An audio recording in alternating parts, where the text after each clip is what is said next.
Okay, in this chapter, we're going to have a look at kerning. And for this design, we're going to open up a new file. So I'm going to go to Create a Design.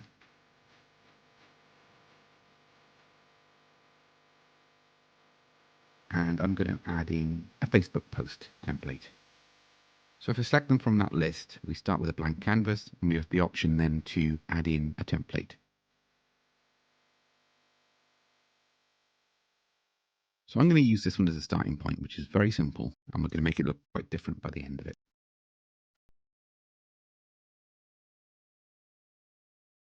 And I'm going to do some quick adjustments first.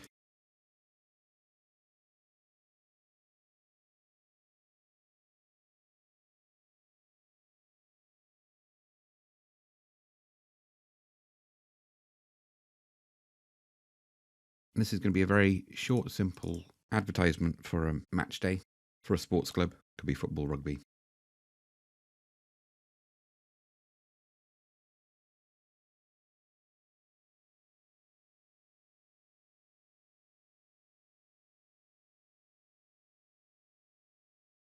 Okay, so we've got the basics of it in place. I'm not going to worry too much about the spacing of everything other than the fonts on this.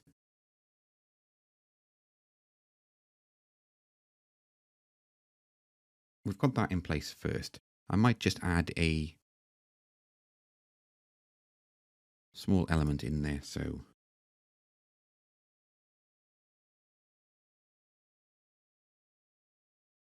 just add a football. You could either put it behind the text, or I can send this onto the background, which allows us then to select the handles for the ball. And I'm going to put that in as just a little finishing touch at the bottom. Okay, we now have a very simple social media post. I'm going to keep the same font. And now we're going to have a look at kerning. We've got a letter spacing, which does that in a simple way, but we've got no control over the spacing between individual characters. So I'm going to leave that at 0. And now I'm going to duplicate the layer.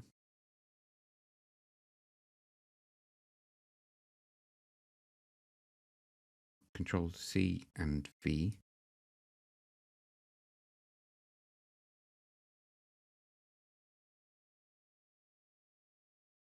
And now I'm going to, for the first one, get everything apart from the M out of the way.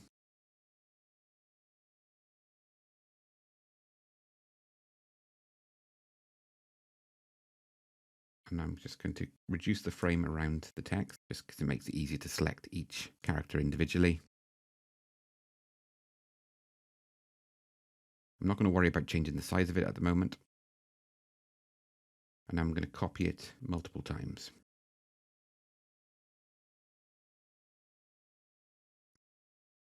Not going to worry too much about the positioning.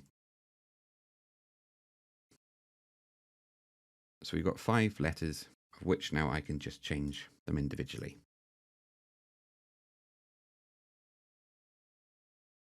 If you're using something like Adobe Illustrator, you'll have the option to change the kerning directly. So you don't have to have this hack around to get it to work as you want. So what we can do now is just align the letters in position. It can be a little bit fiddly finding the right guides.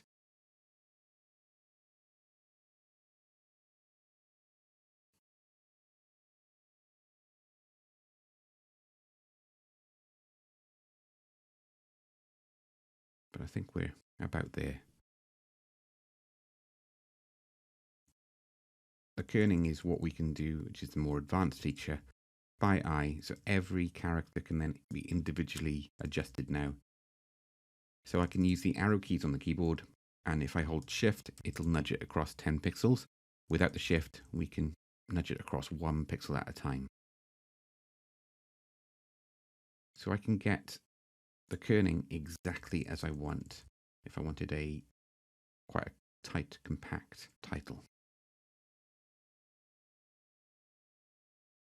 And with the character spacing, we can't do this.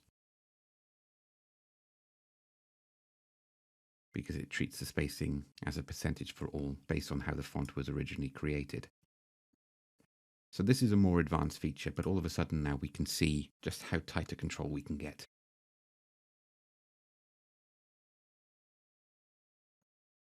Once I've created that spacing as I want, I can use the lines on each of the bounding boxes to check that the height is consistent. Now I can group them together.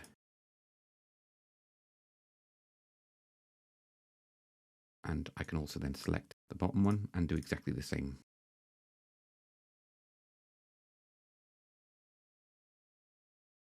Slightly different this time. I'm going to keep the existing box.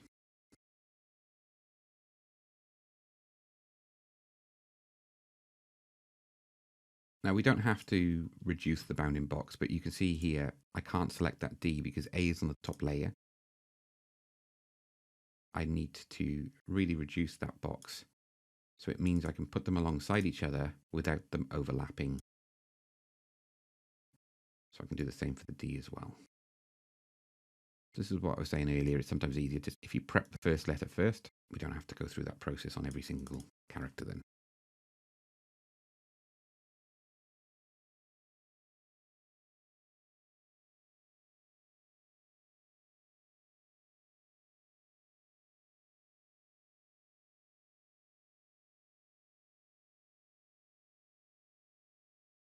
Move the A's to the center, so then we will align it to that.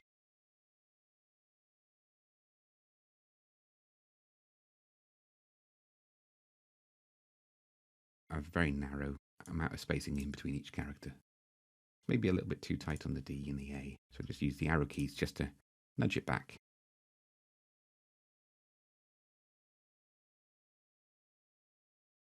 Now I can once again group these elements together. Just check that they are perfectly centrally aligned.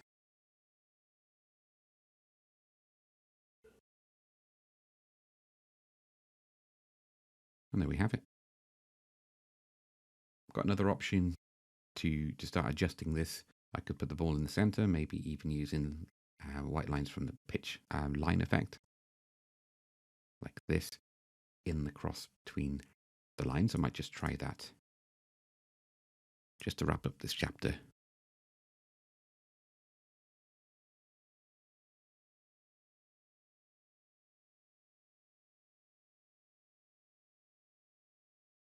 A lot of these are options via photos.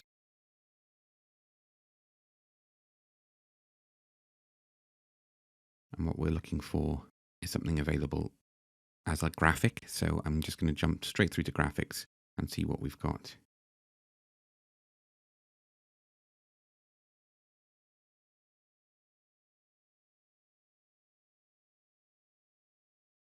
So we're struggling to find what we want there. So I could put chalk line, which will give us a very similar effect.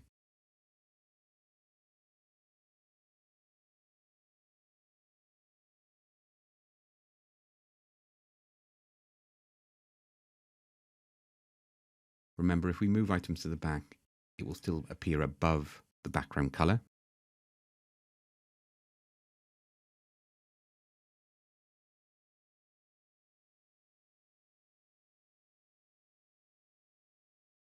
If I wanted to go all the way across, I might try and copy and paste it and then overlap it and just see how that works. It's going to be heavier in that overlap area.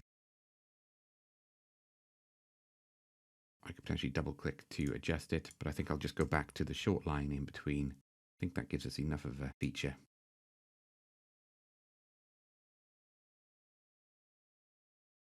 And I think we can just get rid of the ball then. So there we go.